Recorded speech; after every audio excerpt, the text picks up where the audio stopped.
Queremos darles la bienvenida a la sede de la Real Academia de Extremadura de las Letras y las Ciencias y las Letras y las Artes, a este Palacio de Lorenzana. Y hoy van a dar comienzo un ciclo de conferencias que ha coordinado la doctora doña Trinidad Nogales Basarrate, que además de académica, como saben, es la directora del Museo Nacional de Arte Romano. Ella ha coordinado estas conferencias que después se explicará. Hoy comenzamos con una de don Francisco Javier Pizarro Gómez, también académico y catedrático de la Universidad de Extremadura. Y nuestro deseo es ofrecer a la ciudad de Trujillo diríamos que una propuesta de conferencias culturales de temas que puedan ser interesantes para todos, sea quien sea la edad, la persona, la procedencia, la profesión, es decir, conferencias de contenido muy amplio, no por eso serias y profundas, y añadir, por tanto, una actividad cultural a esta ciudad que sabemos que no solamente tiene sus propios vecinos, sino también muchos visitantes que por el turismo o porque vienen aquí porque tienen casa de fin de semana y están deseando, creemos, que también sucedan otras cosas aparte de disfrutar del lugar, del espacio, de su ciudad o de su gastronomía. La idea es empezar este año con estas 4 conferencias y si todo va bien, pues en años sucesivos iremos ofreciendo otras, siempre en esta primera etapa, porque pensamos que es cuando menos actividades se ofrecen y luego ya conforme empieza el año, llega el verano, etcétera, pues tienen ya otras muchas cosas que hacer. Esperemos que hoy con este comienzo, ya con toda una serie de personas que nos están acompañando, pues luego también ustedes mismos puedan ser eco para otras personas que vengan en días sucesivos. Nada más, les agradecemos mucho su asistencia y le doy la palabra a doña Trinidad Nogales y a don Javier Pizarro, porque ella misma va a ser quien lo presente. Creo que la filosofía de este ciclo de conferencias, como ya explicamos en su día en la rueda de prensa, no es otra que acercar la academia a la sociedad trujillana, para que la sociedad trujillana perciba qué significa el tener una institución como la Academia de Extremadura de las Letras y las Artes en su ciudad, en un sitio emblemático como es este Palacio de Lorenzana, y que de alguna manera también los propios académicos se impliquen con la ciudad de Trujillo y los académicos colaboren y participen en la oferta cultural trujillana. Por eso diseñamos este ciclo de conferencias que denominamos Visiones de Extremadura, y son 4 conferencias de todos los viernes del mes de marzo. 4 conferencias que tratan Trujillo en la encrucijada de América, la figura de la poeta Carolina Coronado, que es otra representante de la cultura extremeña, y además hoy precisamente que ya estamos en el Día Internacional de la Mujer, pues creo que es un homenaje también a esas mujeres que fueron pioneras en las letras extremeñas y nacionales. La tercera conferencia sobre la Extremadura romana, la presencia de una cultura a la que le debemos no solamente el concepto de ciudad, el concepto urbanístico de ciudad, sino también nuestra lengua, el derecho, las comunicaciones y tantas cuestiones que subyacen, a veces de manera inconsciente, en nuestra cultura contemporánea. Y bueno, finalmente la última conferencia del día 28 de marzo correrá a cargo del profesor Joaquín Araujo, gran especialista en la dehesa extremeña, que nos va a hablar de la dehesa extremeña. No he dicho que la conferencia de Carolina Coronado correrá a cargo de la profesora doctora Carmen Fernández Daza, directora del Centro Cultural Santa Ana, y la conferencia de la Extremadura romana correrá a cargo de José María Álvarez Martínez, director emérito del Museo Nacional de Arte Romano. estos cuatro académicos van a hablar de temas sobre los que ellos habitualmente han tratado en sus líneas de investigación, en sus trabajos científicos, y nos parecía que nada mejor que abrir el ciclo con una visión de esa ligazón entre Extremadura y América.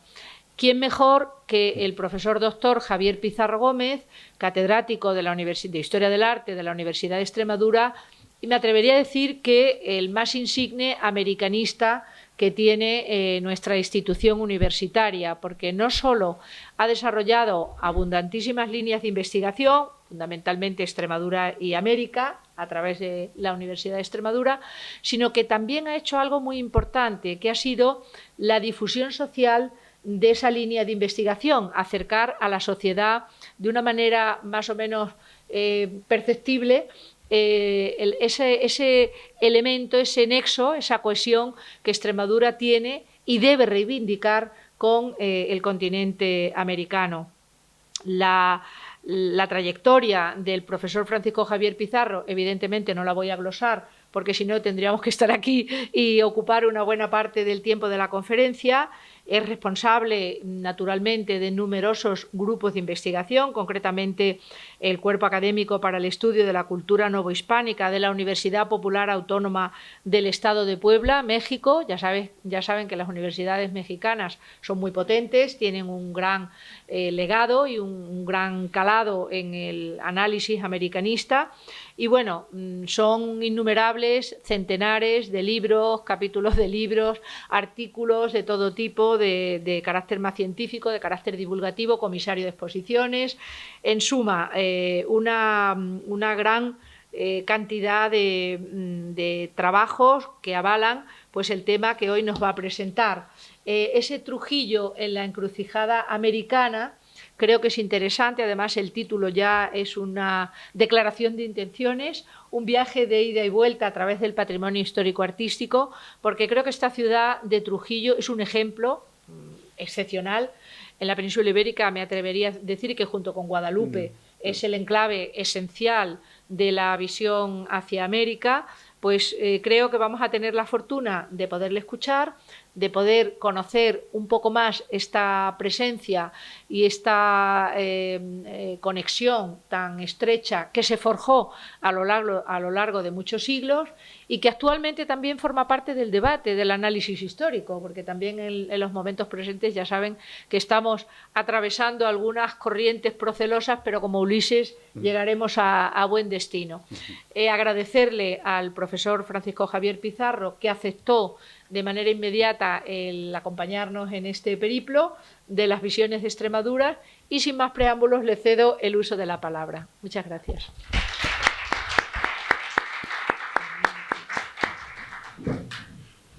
Muy buenas tardes, aunque lo de buenas tardes hoy es una frase hecha, ¿no?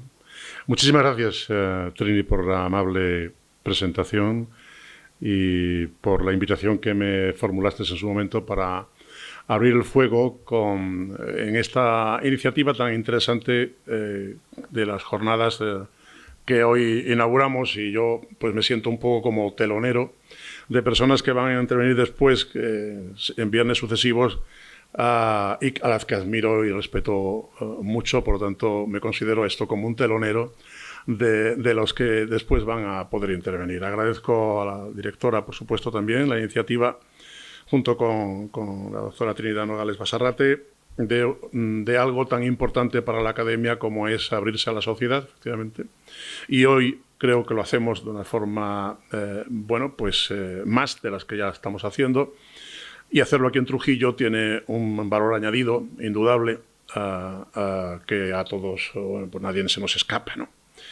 Agradezco, lógicamente, a los académicos que nos acompañan, a Álvarez Martínez, a la propia Trinidad Nogales, a la directora, claro, Félix Piñero, a Tony Ramos Rubio, su presencia aquí, a todos ustedes del mundo del turismo, del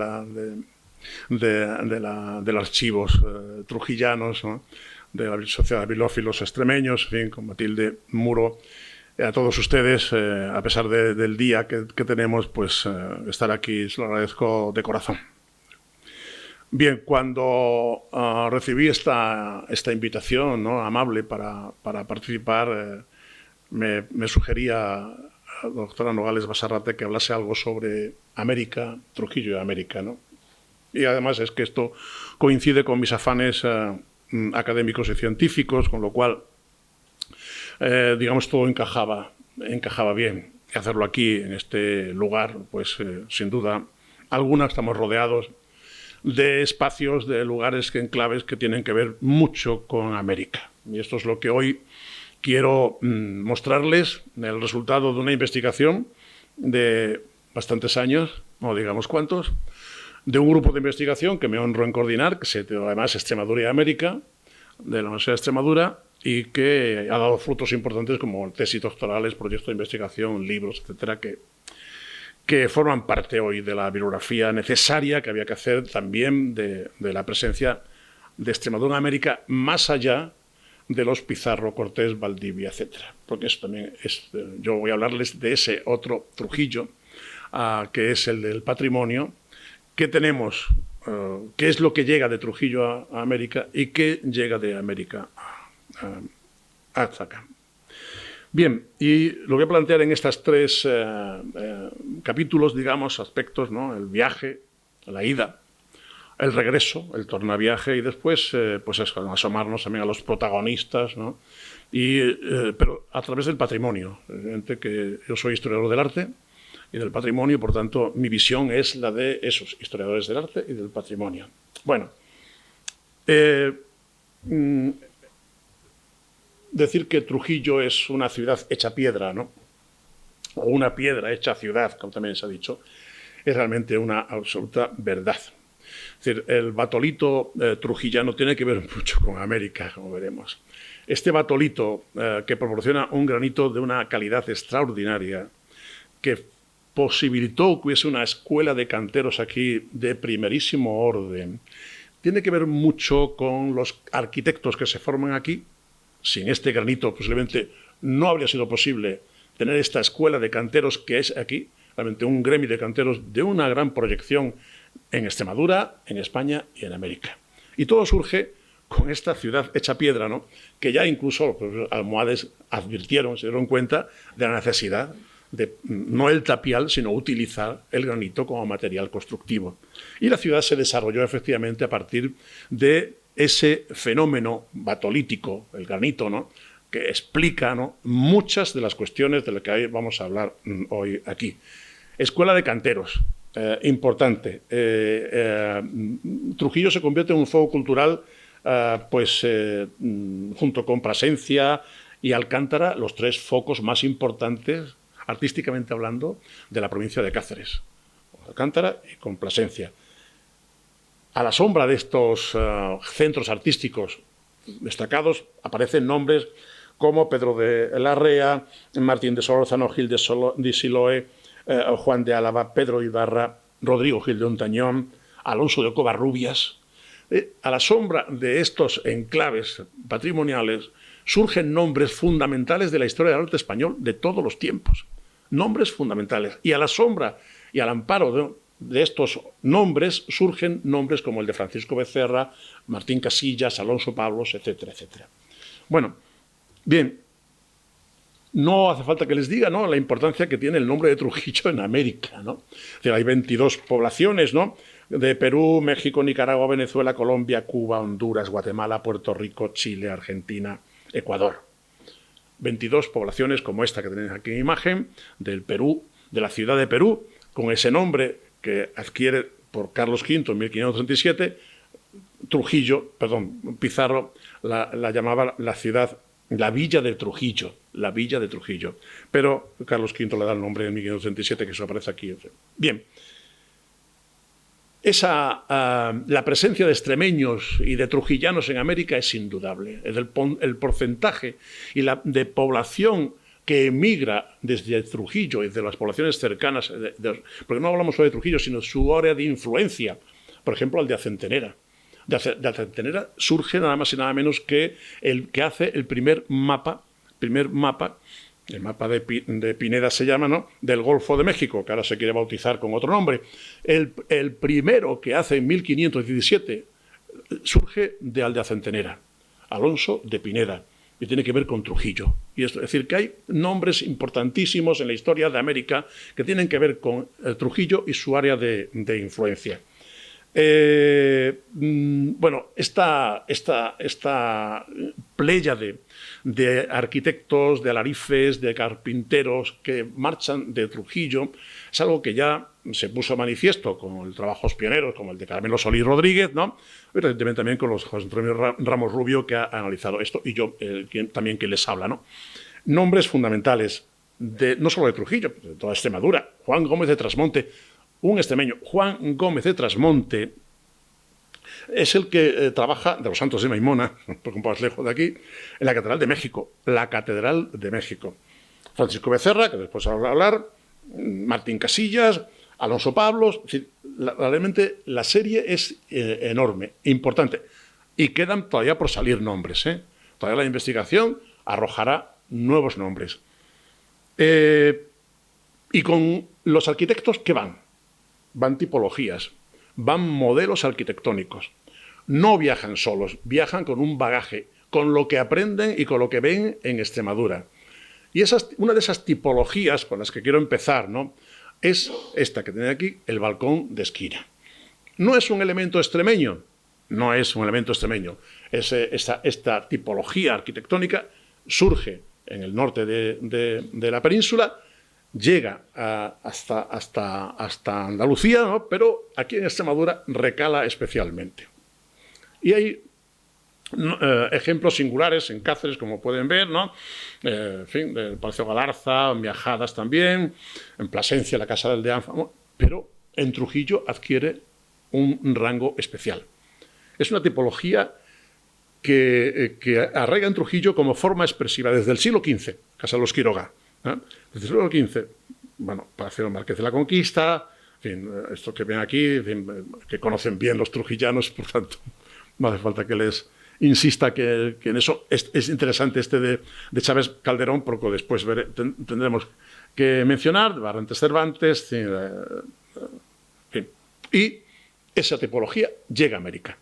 Es decir, es verdad, no quiero decirles que sea una relación causal del balcón de esquina trujillano con lo que vamos a ver ahora, pero si tenemos que buscar antecedentes o elementos patrimoniales extremeños o españoles, ¿no?, que tengan que ver con la llegada del balcón de esquina a América, tendremos que hablar de Trujillo, y además por una razón especial que veremos como uno de los palacios que hemos visto, en el que trabaja Francisco Becerra. Pero en Puebla hay diferentes casas, ¿no?, con esta tipología, distintas, ¿no?, con el balcón de esquina adintelado, ¿no?, pero en Cuzco, por ejemplo, la Casa del Almirante o la Casa de las Sierpes, ¿no?, pues utiliza también este. Pero había un grabado interesante que tiene aquí, que no sé si puedo...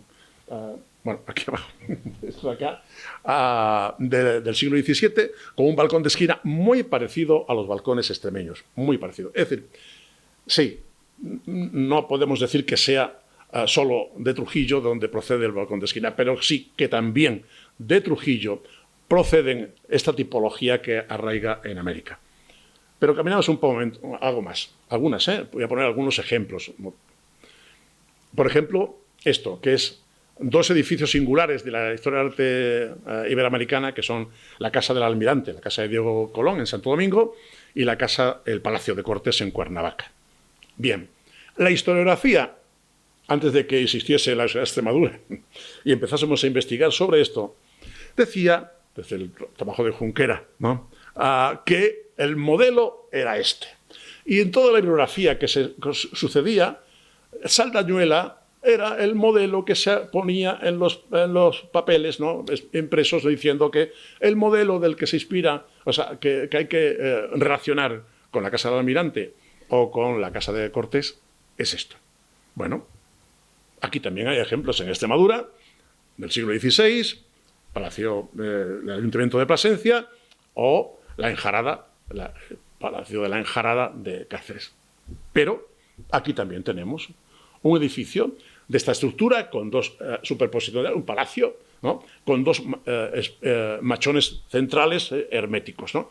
Pero es que hay más. Es que la estructura interior del Palacio de Piedrasalva recuerda a la Casa de Cortés en algunos aspectos formales. Es decir, que no queremos decir que haya una relación causal en esto, pero que Saldañuela no es el único ejemplo que podemos aducir para decir esta tipología llegó también desde modelos extremeños. Pero caminamos un poco más y vamos a aspectos constructivos muy importantes. El de la bóveda de crucería. Bueno, la bóveda de crucería. En Extremadura, ejemplos significativos de modelos en Coria, Jalicejo, de estructuras nervadas del siglo XVI, en plantas únicas, planta salón, que se llama Hallenkirche, modelo, digamos, renacentista en el espacio y cubierta gótica, con ese dilema gótico-renacimiento que identifica aquí en Trujillo, en ejemplos que vamos a ver ahora, ¿no? Bueno, cuando queremos y tengamos que buscar la relación de la bóveda de crucería que existe en América y que se desarrolla en América, y algunas hechas por extremeños, ¿no? Evidentemente tenemos que pensar en eso. Cuando vemos esto, el convento de Huejotzingo, la segunda fase, no la que fundan los 12 apóstoles de México, sino la fase ya siguiente, el segundo convento.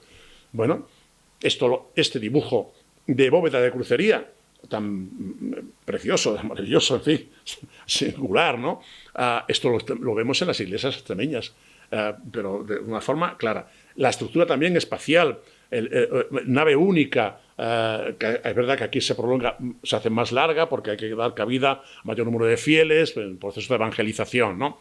Pero también en Cholula, en fin, el mismo esquema. ¿Y de dónde? Es decir, ¿podemos relacionar esto con Extremadura y con Trujillo? Evidentemente. No es que podemos, es que debemos hacerlo. Bueno, la investigación en torno a Francisco Becerra. Yo no voy a hablar mucho de Becerra porque ya se ha hablado de él. Podemos hablar, hay que hacerlo, hablaremos, pero vamos a hablar sintéticamente de lo que significa Francisco Becerra en América. El arquitecto trujillano por excelencia de los que emigran, pero no el único. Bueno, y todo empieza aquí. Con la primera obra en la que aparece Francisco Becerra. Natural de Trujillo, nacido en 1537, 1538, de una familia de arquitectos, Alonso Becerra, su padre, Hernán González, su abuelo, maestro mayor de la Catedral de Toledo. Su abuelo, maestro mayor de la Catedral de Toledo. Es decir, estamos hablando de personas muy importantes en la historia del arte español, Pues hijo y nieto de nombres importantes. Bueno, por tanto, tradición familiar y además en Trujillo, en este lugar, en este enclave, con esta escuela de canteros tan importantes que produce Trujillo en el siglo XVI, en el siglo XV, pero en el siglo XVI en un momento de esplendor, porque el desarrollo económico, el desarrollo demográfico del segundo tercio del siglo XVI de Trujillo explica, ¿no?, el desarrollo arquitectónico que tiene esta ciudad y urbanístico que tiene en el segundo tercio del siglo XVI. Bueno, por tanto, formado en la práctica arquitectónica, pero formado como se formaban los arquitectos entonces, trabajando, es decir, no en la teoría, en la práctica, como aprendiz, como cortador de piedra, en la estereotomía. Es decir, Becerra se forma cortando piedras del granito, en el que el cuarzo, el feldespato y la mica están en una granulometría, tan precisa que hace el corte de piedra sea muy puro, y eso permite trabajar muy bien con este granito, ¿no? Y se forma ahí y aparece en primer lugar aquí un edificio, la iglesia de San Martín, Sancho de Cabrera, su arquitecto, pero colabora con su padre en el coro y en la torre. ¿Y qué tenemos ahí? Pues vemos la bóveda. Esa bóveda es la que hemos visto antes en Huejotzingo. Es muy parecida. Y además el concepto espacial, el concepto de espacio abierto, espacio diáfano, renacentista, ¿no? No el espacio compartimentado del gótico, no, espacio diáfano. El espacio de las Hallenkirche, que se llama alemanas, ¿no?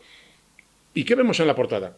En la portada, que no es de Becerra, que no es de Becerra, pero vemos una cosa muy importante, es decir, el Renacimiento, el mundo clásico, porque Becerra se interesa por lo que llega desde otras latitudes, que están innovando, que están creando, que están cambiando la arquitectura, que están cambiando el sistema de creación, que están introduciendo elementos renacentistas italianos, ¿no? Y esto se ve en esa portada. Y esa portada le atrae, le interesa, le gusta, tanto que lo hace suya. Y lo hace como su firma realmente utiliza. Fijemos en esto, 2 pilares, ¿verdad?, sobre unos pedestales y un tímpano triangular coronando esto. Y el arco de medio punto de la puerta. Bueno, bien. Y después trabaja en otro edificio de aquí, tan importante como la iglesia Santa María la Mayor. También con Sancho de Cabrera y con su padre también trabajando en la estereotomía, es decir, la corte de la piedra, ¿no? Realmente, ¿no? La extracción, encargado de la extracción de la piedra, de la extracción y del corte de la piedra. Es decir, es como se formaban los arquitectos realmente, ¿no? En la estereotomía. Bueno, y aquí hace algo muy importante. Trabaja con su padre en la torre y sobre todo en esto, en el coro, en la bóveda del coro. Y la bóveda del coro, la del sotocoro, esa que tienen ahí, no tengo una imagen, en fin, pero la pueden ver, ¿no? La bóveda del sotocoro es un alarde de arquitectura. Es tan plana, realmente es una bóveda muy plana, y realmente conseguir esto sin que se hunda la bóveda requiere, como bien sabe Vicente, ¿no?, requiere de un ajuste de fuerzas realmente importante. Bueno, pues es que esto lo hace en Puebla y lo lleva a Puebla y lo hace en el convento de San Francisco de Puebla, porque la bóveda del sotocoro, la que tiene allá, esta, es realmente de una muy plana, semejante a la que hace aquí en Santa María, junto con su padre Alonso Becerra.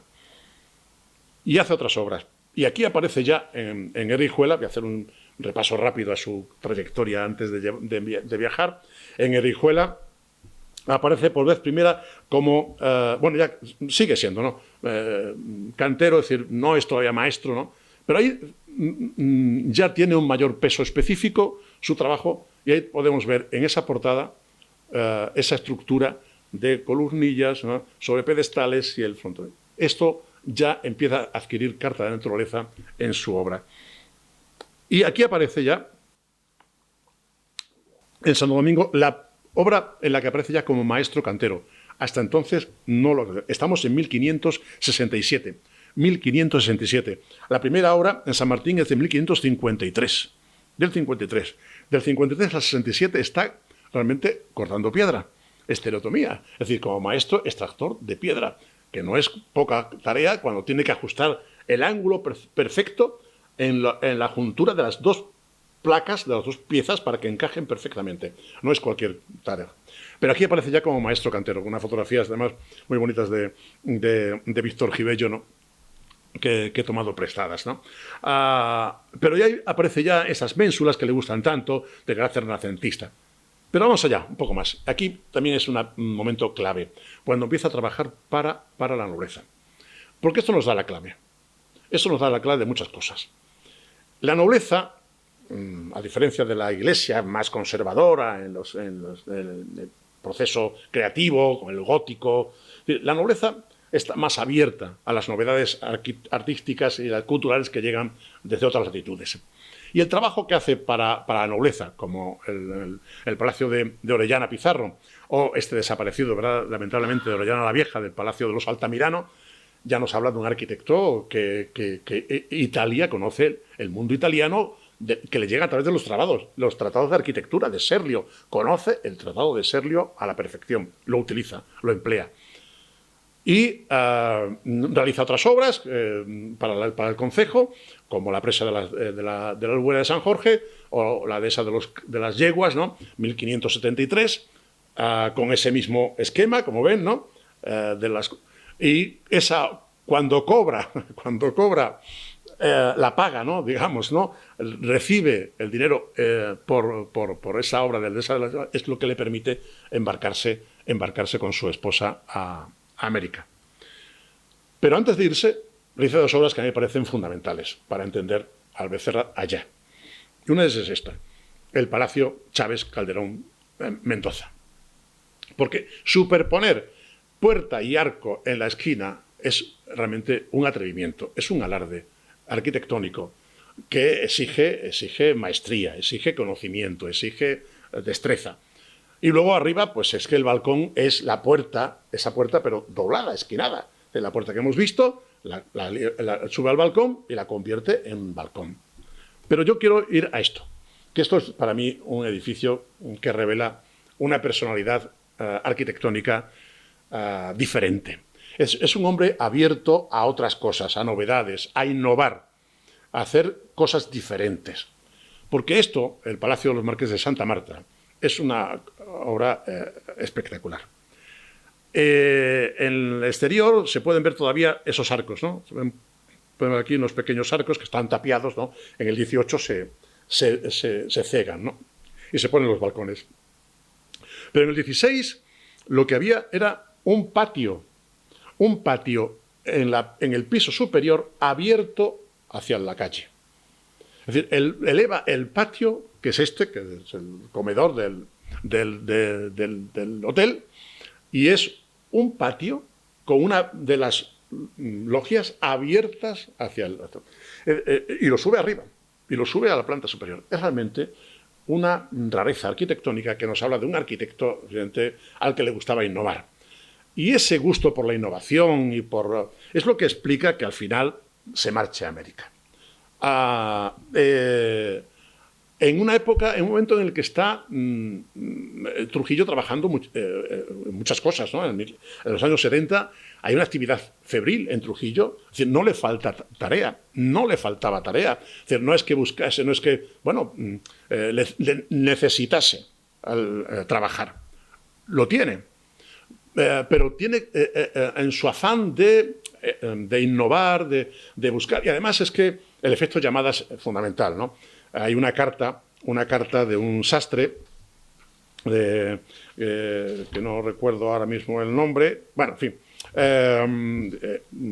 que le dice que la obra se paga muy bien, en fin, y un primo suyo, un primo de Becerra, recibe la carta de ese sastre que está en México y dice que la obra se paga muy bien, ¿no?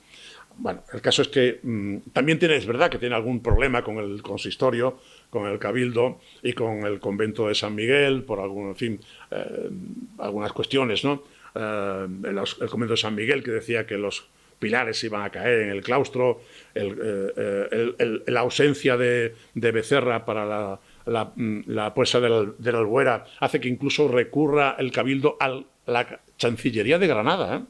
A la Chancillería de Granada tienen que intervenir en el conflicto que surge entre Becerra y el cabildo de Trujillo, porque Becerra tiene que trabajar en otras obras y descuida posiblemente la presa de la Albuera. El caso es que llega un momento en el que el sastre se llamaba Alonso Morales, que no encontraba Alonso Morales. El caso es que al final Gonzalo de las Casas, para el que trabaja en el palacio que hemos visto de Santa Marta, le llama, y esto era fundamental, es decir, para poder viajar tenía que tener la invitación o relación familiar para hacerlo. Y lo llama para esto, nada más y nada menos que para encargarse de este increíble edificio que es el convento dominico de Yanhuitlán, donde podemos ver estructuras nervadas, tan evidentes, tan relacionadas con lo que hemos visto, ¿no? Y que incluso esa forma de cubrir el presbiterio con casetones, ¿no? Esta bóveda con casetones, lo podemos ver en Extremadura, pero no tiene que ver con Becerra, en la iglesia de Santa María de Guareña, ¿no? Bueno, que hay conexiones que, como pueden ver. El caso es que el 17 de mayo de 1573 solicita aquí el expediente de limpieza de sangre necesario para poder viajar a Indias junto con su esposa. Recibe los honorarios por la puerta de la Esa de las Yeguas, ya tiene dinero y el expediente de limpieza de sangre para viajar a América. El 17 de agosto del 74 está en Puebla, en México. Y el 24 de enero del 75, 24 de enero del 75, no ha pasado todavía un año, Martín Enríquez de Almansa, el virrey, le nombra maestro mayor de la Catedral de Puebla, en competencia con otros maestros y arquitectos que también optaban a ese puesto fundamental. La Catedral de Puebla, el arzobispado de Puebla, era uno de los más importantes del siglo XVI en México, en España. Martín Enríquez de Almansa seguramente estaría muy contento de que un extremeño fuese finalmente el que hacía la catedral o diseña la Catedral de Puebla. ¿Por qué? Pues porque Diego Enríquez de Almansa, su hermano, había sido obispo de Coria, Cáceres. Era obispo de Coria, Cáceres. De hecho, Martín Enríquez de Almansa estuvo en Cáceres, en el Palacio Episcopal, y por eso dejó su huella, su hermano, en el medallón, uno de los medallones, que es la imagen de América.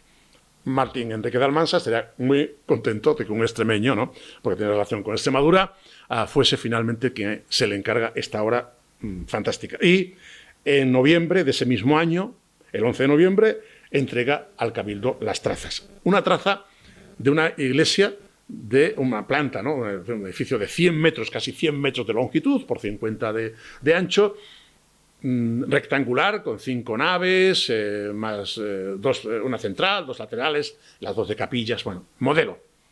Se ha hablado, no voy a decir, modelos, el modelo de Catedral de Sevilla, que utiliza más en Lima que en Puebla, el de Jaén, Granada, en fin, los modelos de las grandes catedrales españolas del siglo XVI, XV y XVI, perdón. Pero fundamentalmente, desde mi punto de vista, Jaén. El modelo es Jaén, la obra de Vandelvira. El modelo es exactamente igual. La planta es muy parecida. El modelo rectangular, con torres en las parte inferior, el coro los extremos, los ángulos inferiores, occidentales, no, perdón, el coro dispuesto en el mismo tramo, el crucero en la zona media. Bueno, pero no solo eso, es que esa estructura, esa forma que hace Vandelvira de que no se rompa el canon arquitectónico colocando un basamento para que la columna apoye sobre el basamento y un trozo de entablamento, esto para que la bóveda pueda alzarse sin que se pierda el canon arquitectónico clásico, ¿no? Es algo que lo vemos en Puebla también. De otra forma, pero es el mismo esquema, el mismo modelo. Serlio, evidentemente. Serlio, conoce el libro cuarto de arquitectura de Serlio y es su modelo en algunos aspectos. En fin, también se ha dicho esto, también se ha hablado y se ha relacionado con la obra de Herrera de la Catedral de Valladolid.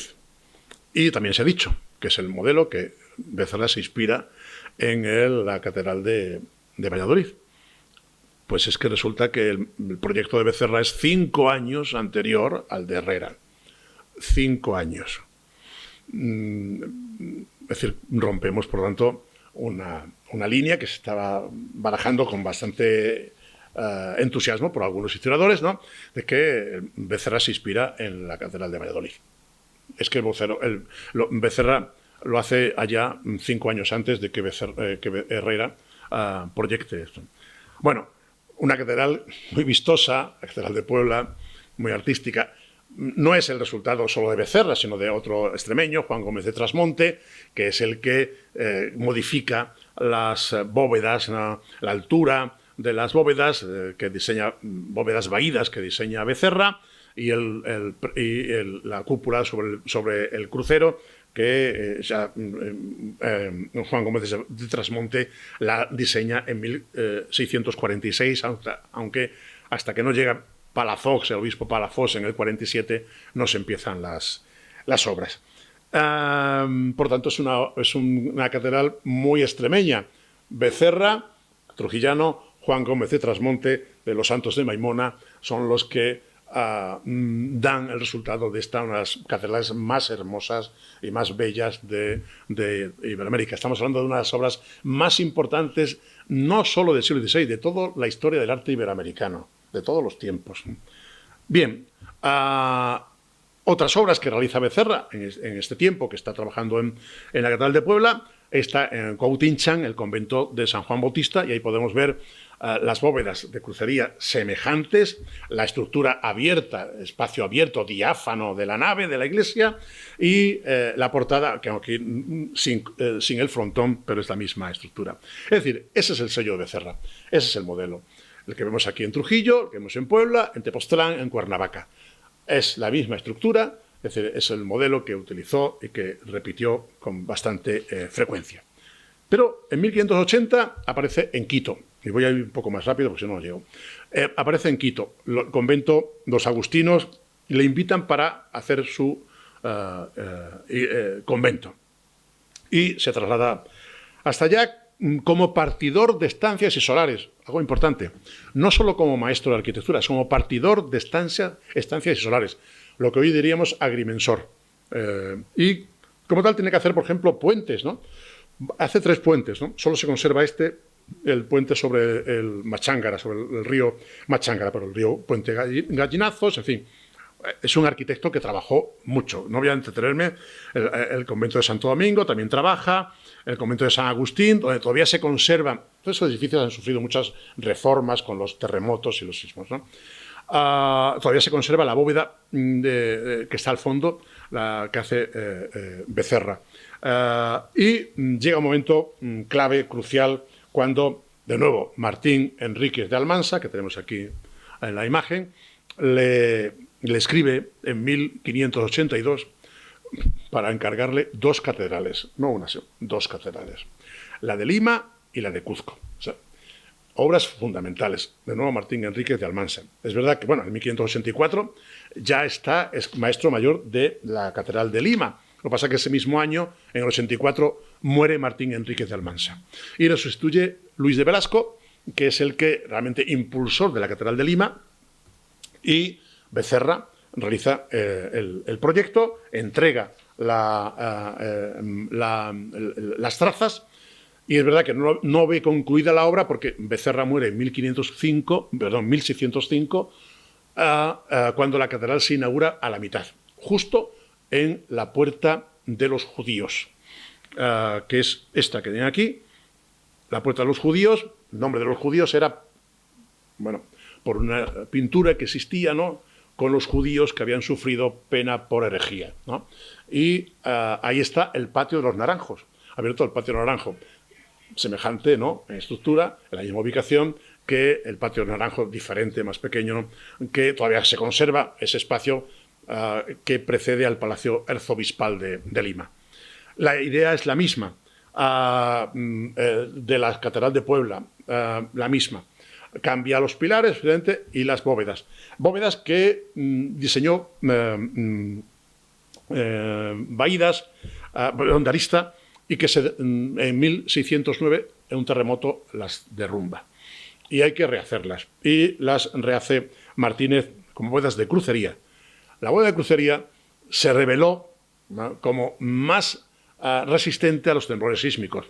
Por una razón obvia, la bóveda de crucería es un sistema dinámico. Frente al estático del Renacimiento, el sistema de crucería es un sistema dinámico que permite lo que hacen los rascacielos en Japón, que se pueden cimbrear, ¿no?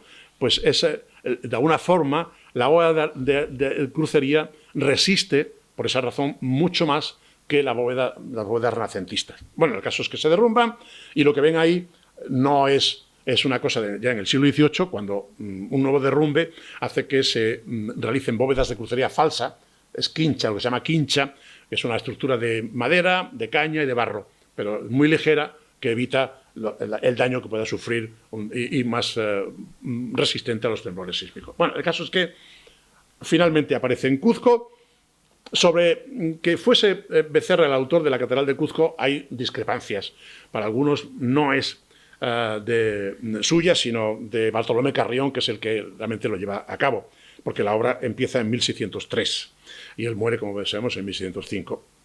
Nosotros creemos que Becerra es el que hace el proyecto y lo desarrolla Bartolomé Carrión. Las 3 catedrales, Puebla, Lima y Cuzco. Es decir, aunque Cuzco no tengamos el documento que avala perdón, que sea suya, la firma es esta. Es decir, el modelo es exactamente igual en las tres catedrales. Otra cosa es que Bartolomé Carreón lo realizase. En fin, pero también hace otras cosas, ¿no? Los fuertes del Callao, un corral de comedia, viviendas para la nobleza y los criollos en Lima y en México, pero no solo, es decir, hay otros arquitectos, ¿no? Ya, no puedo hablar por el tiempo, ¿no? De Diego de Nodera, de una familia de canteros trujillanos que trabaja en Puebla de Los Ángeles, Jerónimo Hernández, también una familia de canteros trujillanos notable, que trabaja en Puebla, junto con Becerra, Martín Casillas, aunque dicen que es de Almendralejo, realmente todos ya últimamente consideramos que es trujillano. Cuando casa aquí en la iglesia de Santo Domingo, en el certificado del acta matrimonial dice natural de Trujillo, Martín Casillas, natural de Trujillo. En cualquier caso, trabaja con Becerra y es discípulo. Alonso Pablos, que es autor de esta portada, que estaba en la Catedral de México y después se trasladó, cuando se hace la obra de la Catedral Nueva, se traslada al Hospital de la Limpia Concepción, que también realizó este discípulo de Becerra, Alonso Pablos, y muy importante, ¿no? Hay que investigar más a Alonso Pablos y en ello estamos, ¿no? Alonso Pablos va a dar mucho de sí en el Hospital de San Pedro de Puebla de Los Ángeles, ¿no? Bueno, y hasta aquí el viaje. Rápidamente, perdón. Vamos al tornaviaje. ¿Qué es lo que llega? Bueno, el tornaviaje es un fenómeno que tanto en historia como en historia de arte se está realizando ahora con mucho entusiasmo. Recordarán seguramente una exposición en el Museo del Prado, el Tornaviaje, que de gran éxito y que ha hecho subir además los precios del arte colonial de forma espectacular. Nosotros también nos hemos encargado de ese tornaviaje en Extremadura. Hacía falta también el mapa, para completar el mapa de ese tornaviaje, es decir, los que regresan y lo que regresa con ellos. Es decir, eso que mandan los indianos, lo que realizan como ejemplo para mostrar, en fin, los lazos con otras culturas, la seña de identidad, ¿no? De esa memoria histórica, de esa historia de gestas, ¿no? de honores, de mestizajes, ¿no? Y eso está escrito aquí. ¿Y dónde está? Pues de la forma que mejor se puede hacer expresión de esto, que es la arquitectura, la ciudad y la arquitectura parlante, que siempre recuerdo cuando hablo de esto con las clases de María del Mar Lozano. Y un ejemplo señero, no solo en Extremadura, en España, del tornaviaje, es este ejemplo, el Palacio de los Marqueses de la Conquista. Ejemplo singular, donde los hayas, de ese ejemplo importante, no solo de la arquitectura, que vuelve del tornaviaje, sino de la arquitectura del Renacimiento. ¿Y dónde lo encontramos? Esa arquitectura parlante, ese cursus honorum, ¿no? Del Renacimiento, donde el marqués Hernando Pizarro pone de manifiesto el trabajo realizado por Francisco Pizarro en Perú. Y lo tenemos ahí. Y lo tenemos en los intercolumnios. Y son fundamentales, muy importantes. Francisco Pizarro, a un lado, Inés Huaylas, esposa, ¿no? Al otro. Francisco Pizarro, con esa nariz aguileña que tenía, larga barba, perdón.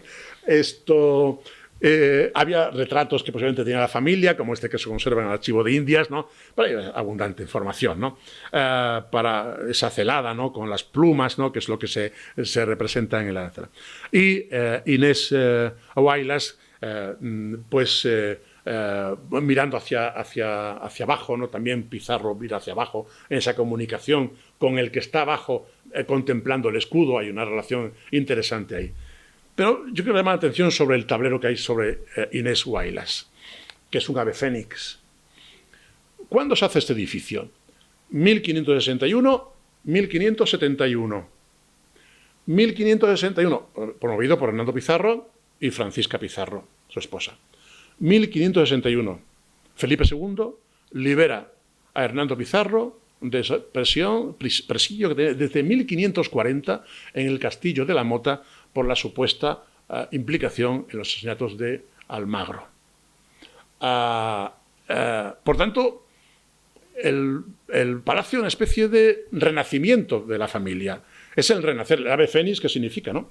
Es renacer de las cenizas, ¿no? De alguna forma, es decir, no tiene sentido, sino, ¿por qué el ave fénix? Y la única explicación, y es una cuestión personal, que no pido que compartan, que lo que hace aquí Francisca Pizarro, que es realmente la promotora del edificio, no Hernando, la promotora es ella, es hacer el renacer de la familia con la dedicación de su marido por Felipe II, después de 20 años, más de 20 años, ¿no? 21 años en el castillo de La Mota. Bien, el otro lado del balcón de esquina, Hernando Pizarro y Francisca Pizarro. Hernando Pizarro, mayor que Francisca, Hernando tiene 57 años, Francisca, doña Francisquita, como se llamaba, 27. Hernando Pizarro parece que está desnudo, es decir, una rareza, no, parece que tiene el torso desnudo, y Francisca viste lujosamente.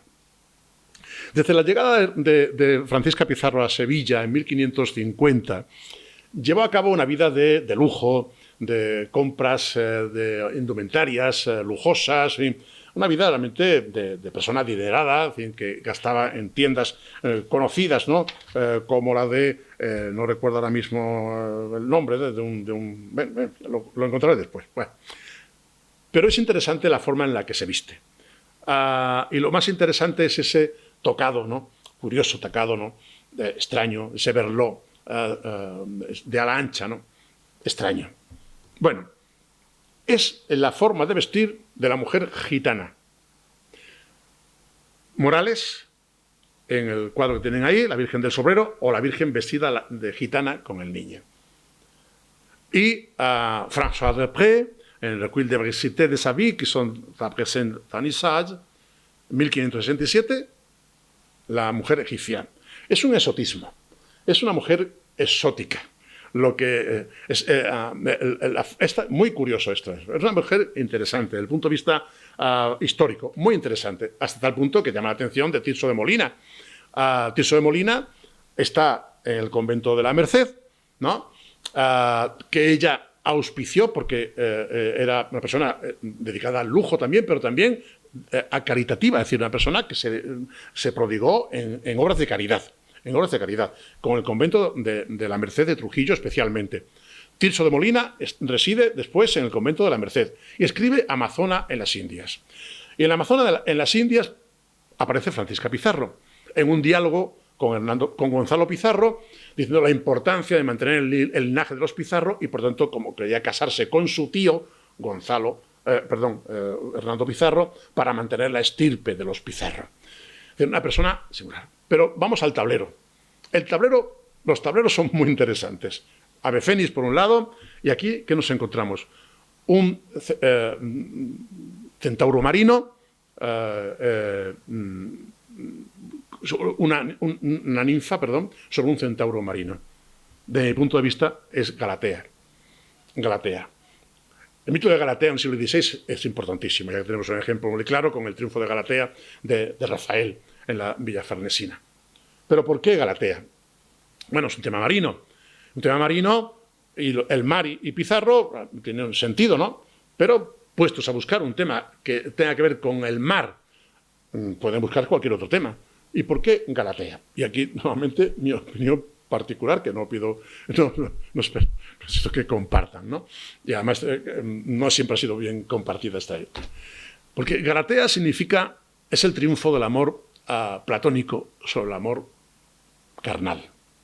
Y además Galatea también significa la caridad. Y ese sentido, esos dos conceptos, para mi punto de vista, es lo que explica por qué el autor de esto, que no sabemos si será Sancho de Cabrera o Hernández, el otro arquitecto que trabaja yo me animo a pensar que en el tiempo que doña Francisca Pizarro está en Sevilla, en un ambiente humanista tan importante como el de Sevilla a mediados del siglo XVI, que por ahí pueda venir la importancia que tiene el humanismo en este edificio de Marqués de la Conquista. No solo fuera, sino dentro también. Bueno, ya veremos, ¿no? Pero vamos un poco más y ya tengo que correr porque así que ya me estoy mal de tiempo. El escudo. El escudo es una rareza desde el punto de vista heráldico. Siendo un escudo mantelado, es decir, un escudo que se abre como un mantel, ¿no? 3 partes y se abre, ¿no? Cada una de las 3 partes de los 3 cuarteles debe tener las ramas familiares que forman la familia, que construye la rama Pizarro. Aquí no. Aquí todo está destinado a la misma idea. Y para algunos historiadores, y yo también participo de esto, es una forma de tornaviaje. Del tornaviaje de la heráldica. La heráldica en Indias no tiene que ver nada con la castellana, muy austera, muy sobria, ¿no? La heráldica en Indias, a los indianos, se puebla de muchos elementos, les llaman los muebles, ¿no? Los muebles de los escudos, barcos, delfines, elementos marinos, cosas que enriquecen mucho, y esto es un ejemplo de esto. Y lo vamos a ver por qué. Bueno, en el primer cuartel nos encontramos, bueno, el águila de los Augsburgo, no el águila bicéfala de Carlos V, sino estamos hablando de 1529, la Real Provisión en la que se conceden las armas a Pizarro. Repito, el águila con las garras, ¿no?, en las columnas del plus ultra, sobre la ciudad de Túnez, con un león y un tigre, que dicen ahí pueden leer, no leo, pero lo tienen ahí ustedes en pantalla, y ganados, ¿no? Es decir, esto como ganados de ovejas. Lo de las ovejas se presta a muchas interpretaciones, pero para mí es una inclusión de la fauna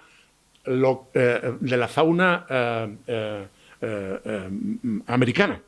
Realmente los cronistas a las llamas las llaman carneros, ovejas o carneros, ¿no?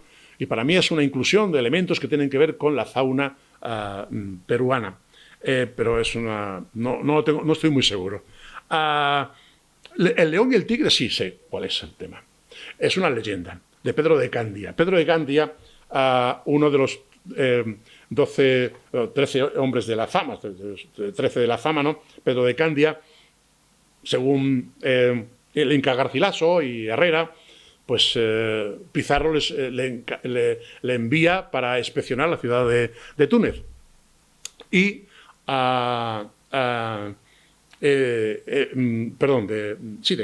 de Túnez. Y le lanzan un león y un tigre, los habitantes de la ciudad.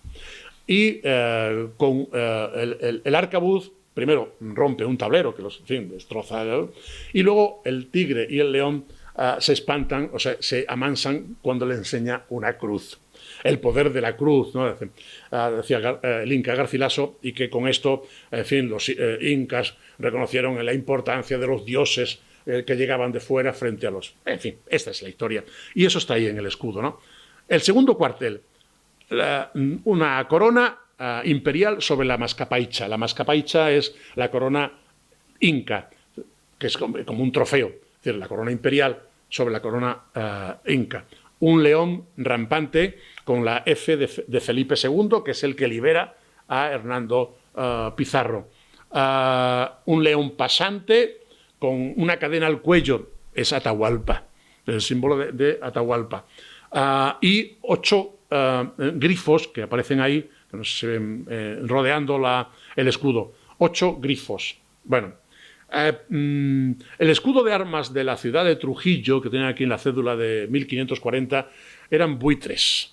Y los buitres tenían que ver, como ven ahí en la provisión, con los cóndores que bajaron a devorar los cadáveres, ¿no?, de los muertos, ¿no?, de la provincia de Perú. Muy trágico. Demasiado trágico. Nunca fue aceptada esa idea y, de hecho, pronto se cambió el escudo de armas de la ciudad de Túnez. No está hoy esto, de muchísimo menos, ¿no?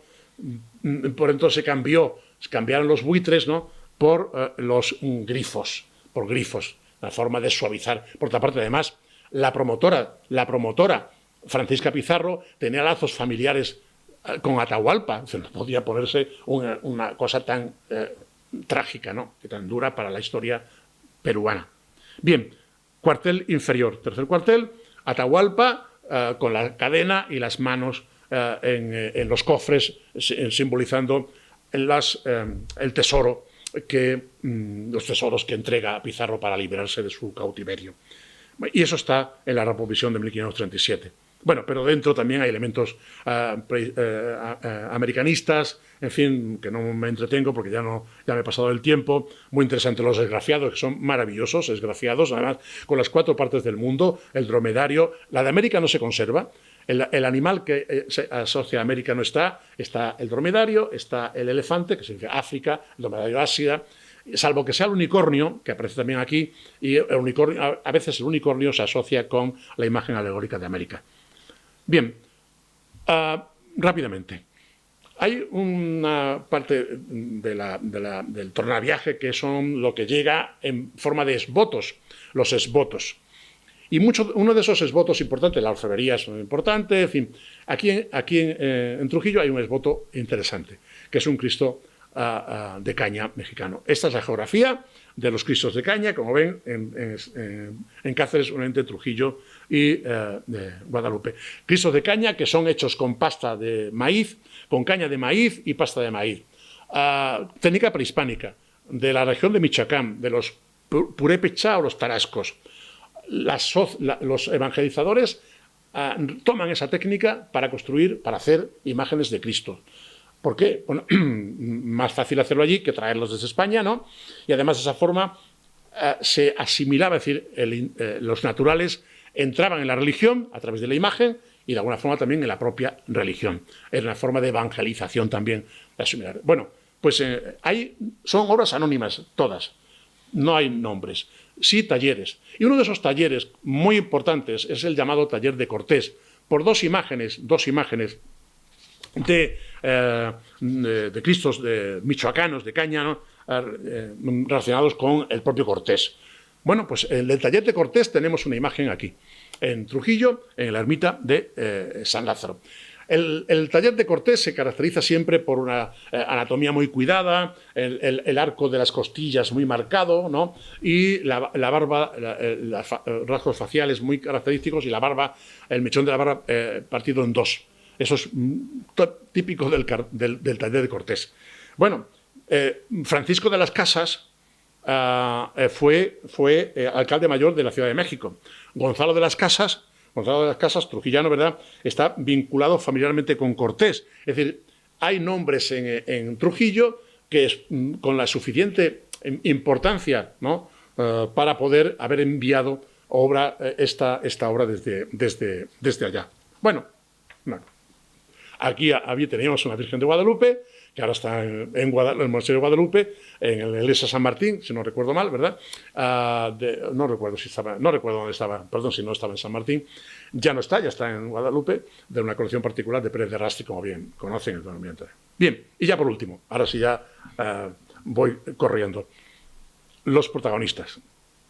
Bueno, como de igual forma que las otras poblaciones, ¿no?, españolas o extremeñas han rendido homenaje a sus hijos ilustres, ¿no?, pues es evidente que Trujillo no podía quedarse tampoco atrás en esta manera de rendir homenaje, que es una razón legítima, ¿no?, muy legítima, aunque es verdad que faltan otros nombres que podían acompañarles, ¿no? Pero bueno, cuando se hace esto, los años que tienen que ver con el fenómeno regeneracionista en España, ¿no?, después del desastre del 98, pues la introspección, la búsqueda de una identidad, ¿no?, en el caso extremeño, a lo mejor para silenciar otras cosas menos epopélicas, ¿no?, de una historia de Extremadura que no siempre ha sido de gestas, ¿no?, sino de tragedias, ¿no?, la fronteriza, asolada por guerras, pestes, hambrunas, en fin. Bueno, los conquistadores realmente han sido aliados para crear una imagen realmente distinta. Bueno, yo digo que muy legítima, ¿no? Bueno, pues evidentemente Trujillo no puede quedar fuera. Y esta es una de las obras, me parece, dentro de la estatuaria monumental de Regional con América, de las más importantes. Obra de una gran calidad técnica, de Charles Ramsay, que conocen bien, en fin, no voy a insistirles en la obra, hablando aquí en Trujillo de esto, resulta un poco extraño, pero sí quiero ver alguna cosa más, ¿no? Porque había muchos, el mismo año, ¿no?, de cuando se instala aquí, ¿no?, que es de 1927, cuando la realiza, pero el 29, cuando se instala, pues esta obra de Hernández Morillo nos presenta otra imagen también ecuestre de Pizarro, que además sirvió para un sello de curso legal en Perú. Como saben, la primera vez se pone en Búfalo, en 1910, ¿no? En Lima es posterior, 1935. Bueno, ¿y cuál es el modelo? Porque esto es lo que... Había varias opciones, ¿no? La verdad que he intentado buscar de dónde puede inspirarse Charles Ramsay para hacer esta obra. Hay grabados de Carlos V, como este que representa a Carlos V, bueno, que podía parecer, ¿no? Se parece, ¿no? En el paso del caballo, que es un paso, por otra parte, propio de la caballería jineta española. Es un paso ecuestre de la... Bien, yo he encontrado esto, y es curiosamente, es Hernán Cortés. El modelo, para mí, el modelo en el que se inspira a Ramsay es esto. Y esto es lo que estaba en la armería, en la Real Armería de Madrid, dedicada a Hernán Cortés. Una composición, que lo hagan la fotografía, que Isla también lo hace, ¿no? En el siglo XIX, y que después en grabados se reprodujo. Para mí, está claro que es una obra que está inspirada en la obra en las fotografías y grabados dedicados a Hernán Cortés. Bueno, no está mal que los dos conquistadores también se unan, ¿no? De esta manera iconográfica. Bueno, no voy a hablar de esto porque los conocen pues ya muy rápido, las pinturas que existen en el ayuntamiento. A mí me gusta mucho este de Corrado Sánchez Barona. Había modelos, ¿no? En los que inspirarse, pero es interesante el paisaje que Sánchez Barona pone, porque es Trujillo visto desde el Berrocal, desde el sur, ¿no? Es una imagen a mí me parece muy interesante, ¿no? De esta...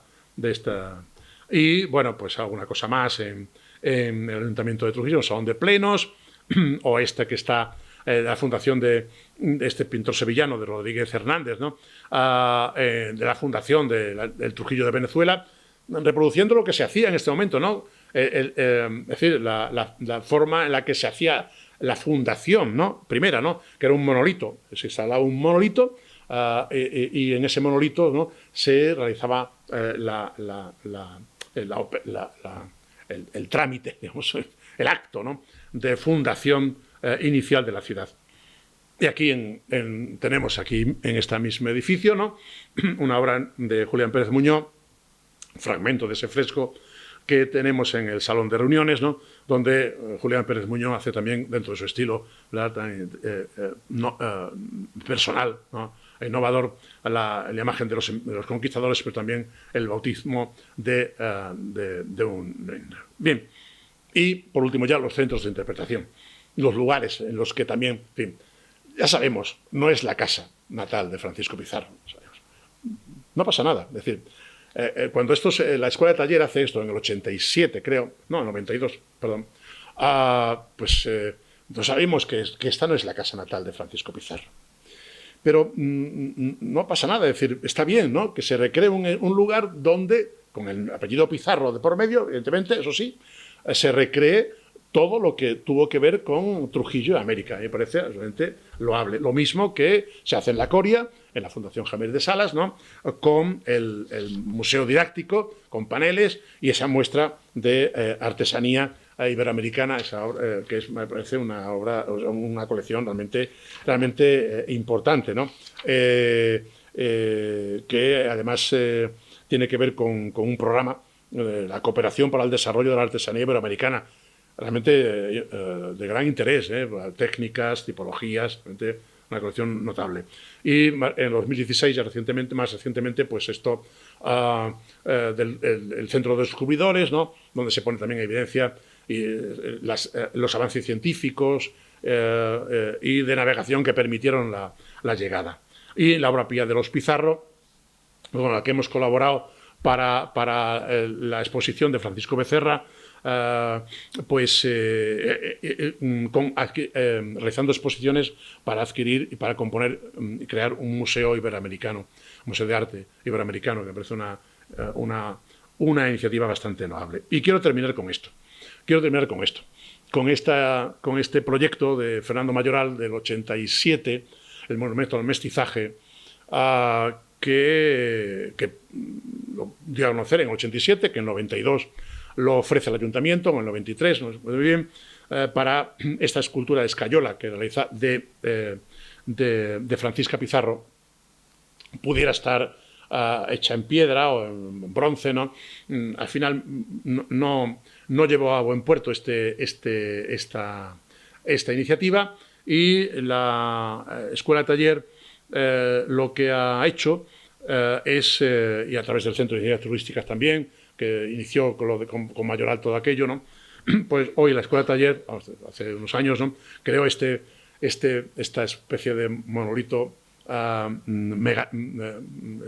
es decir, casi prehistórico, ¿no? Con el granito como elemento formal, ¿no?, con unas inscripciones, unos escudos, ¿no? Que a mí me parece una metáfora interesante, ¿no?, para acabar, que el granito fue lo que explica, ¿no?, muchas de las cosas que pasan en América a través de Becerra, y el granito es lo que bueno, el mestizaje me parece además una metáfora muy bonita, muy interesante de lo que fue realmente la relación con América, que es más de mestizaje que de otra mestizaje cultural. Hoy lo que llamamos cultura iberoamericana o Iberoamérica tiene que ver mucho con Extremadura y desde luego con Trujillo. Y nada más, muchísimas gracias.